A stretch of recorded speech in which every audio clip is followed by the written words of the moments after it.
August 10th, 1968. A United States Marine patrol moves through a quiet village outside Saigon.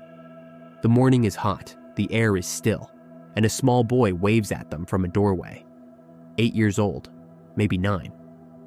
The Marines wave back. 30 seconds later, 2 of them are dead. The boy had been counting their footsteps, and he had been signaling the timing of the booby trap from the doorway with his fingers. He vanished into the village before the smoke cleared. By the end of the Vietnam War, 1 million women would fight against the United States, and tens of thousands of children would join them, some as young as 8 years old. This is the story of how an entire nation turned its own women and children into weapons, and how that decision broke American soldiers in ways that the Pentagon has spent 50 years trying to forget.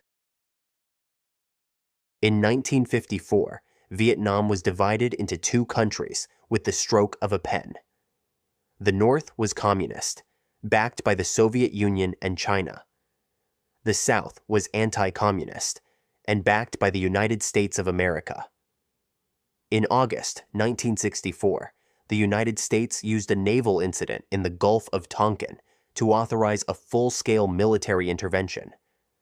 Within a year, American bombers were dropping more explosives on Vietnam than they had dropped on all of Europe during the entire Second World War. On the ground, the United States military was fighting the North Vietnamese soldiers, but they had another big problem. There were communist civilians that were living in the South, and they fought from the shadows.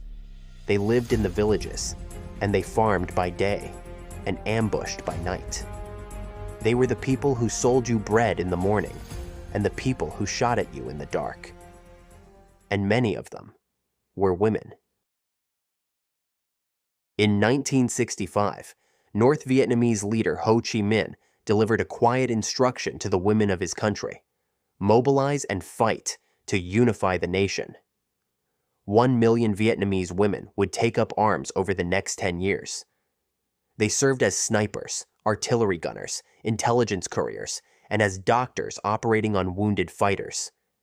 Some were teenagers, some were grandmothers, and they were called the Long-Haired Army. At the head of this army stood a woman named Nguyen Thi Dinh. Born in 1920 in a poor province south of Saigon, she joined the resistance against the French colonial occupation at the age of 16. By 20, she had been arrested.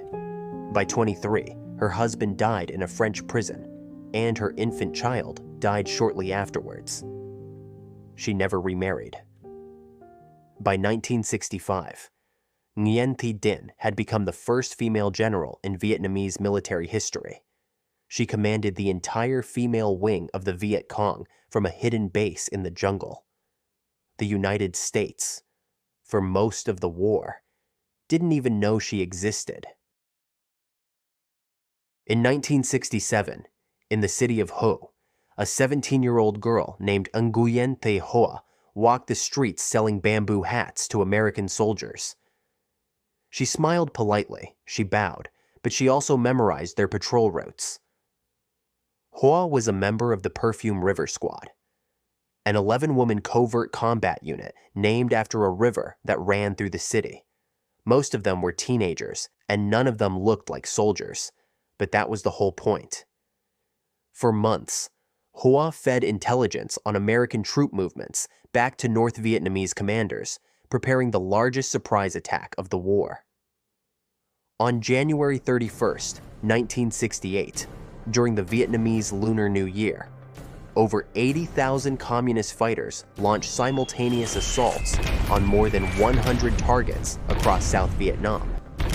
It became known as the Tet Offensive, and Hue was one of the first cities to fall. When the fighting reached the streets where Hoa was selling her hats, she dropped her cover. She picked up a military rifle, and for 26 days, she fought block by block, hurling grenades from rooftops and shooting from market stalls.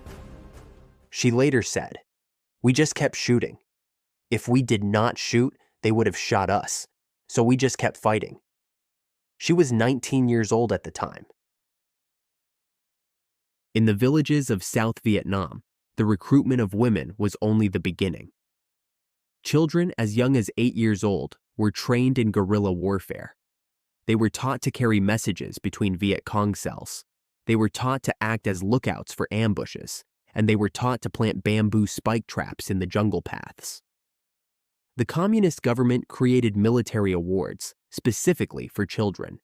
They were given an official title, Tiny Guerrillas.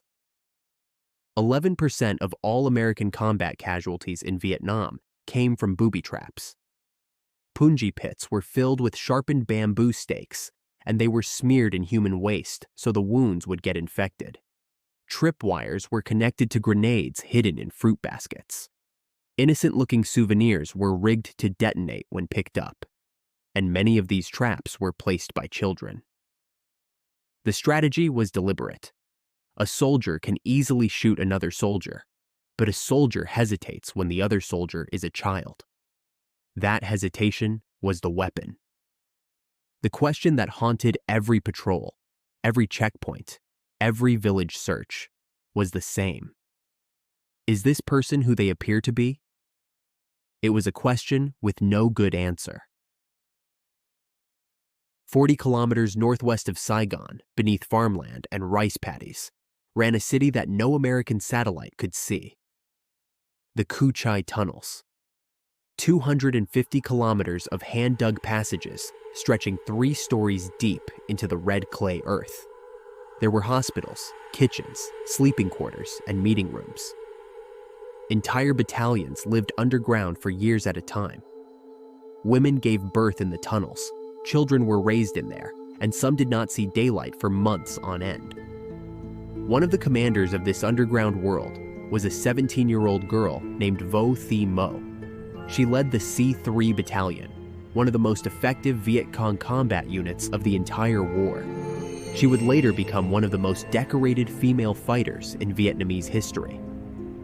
American forces called these tunnels the most dangerous square miles in the country. They dropped napalm on the surfaces, they flooded the entrances, and they sent specially trained soldiers, known as tunnel rats, into the dark with flashlights and military handguns. Most of the tunnel rats did not come back. The people they were hunting in the dark, more often than not, were teenage girls. April 30th, 1975. North Vietnamese tanks rolled through the gates of the South Vietnamese presidential palace in Saigon. The war was over. The country was reunified, and the communist North had won, but the cost was beyond comprehension. 2 million Vietnamese civilians were dead. Up to 2 million Vietnamese soldiers were dead. 58,000 American soldiers were dead, and 300,000 more came home wounded. But these numbers do not tell the whole story. The women who survived the war carried a different kind of wound.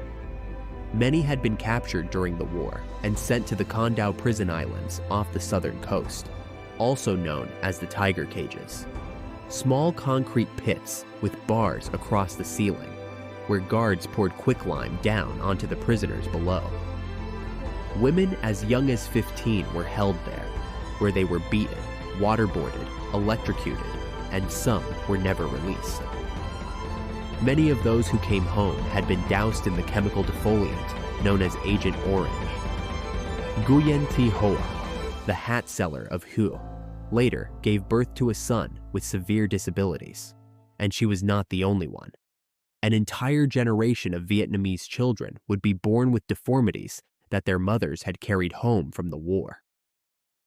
As for the Americans, roughly 1 in 3 Vietnam veterans returned home with post-traumatic stress disorder.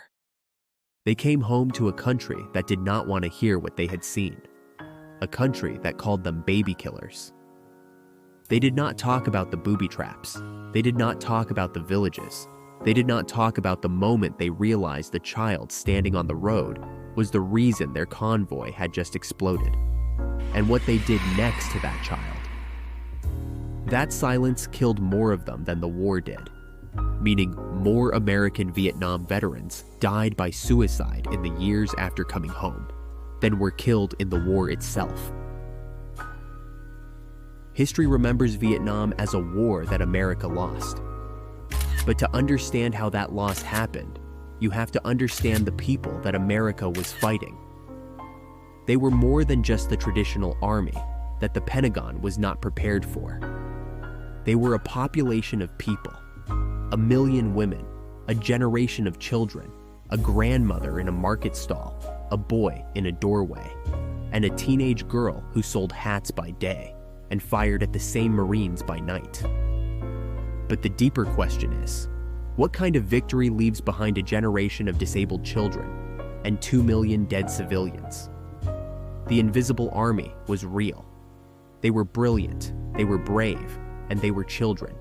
But what was done to them and what they did to others are two sides of the same disturbing truth. If you made it this far, thank you for watching. Subscribe to my channel so you never miss the next story.